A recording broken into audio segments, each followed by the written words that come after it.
января 2012 года произошло изменение в законодательстве относительно рыночного сбора. На этом фоне пошли слухи о том, что частные лица, имеющие в собственности недвижимость на территории рынка, будут облагаться дополнительными налогами. Однако эти слухи были опровергнуты. Плательщиками рыночного сбора являются юридические и физические лица, зарегистрированные в качестве предпринимателей, которые являются администраторами рынка. Это у нас администраторами рынка кто является? В данном случае ГГУ «Скоп», так как он является владельцем данного рынка.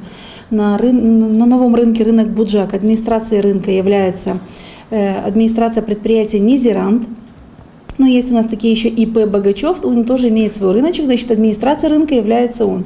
Значит, субъектами налогообложения являются именно хозяева данных рынков. Директор центрального рынка, заместитель председателя ГГУ «Скоп» Николай Бурага отметил, что в целом изменения коснулись только формы оплаты налога. Сама пошлина существовала всегда. Мы все время платили рыночный сбор, в другом виде платили ее. Мы платили ее от суммы собранных денег, 20%. Мы перечисляли рыночный сбор местному бюджету.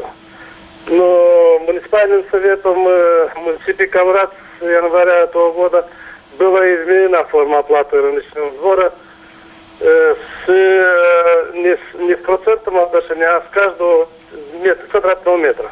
Изменения коснулись облагаемой базы. Теперь директора рынка будут платить не от общего рыночного дохода, а от квадратного метра площади рынка и недвижимости, находящейся на его территории. Облагаемая база – это площадь земельного участка и участок недвижимости, а площадь недвижимости расположена на этом земельном участке. Наша примария города Камрад установила ставку 25 лей за 1 квадратный метр уплаты сбора.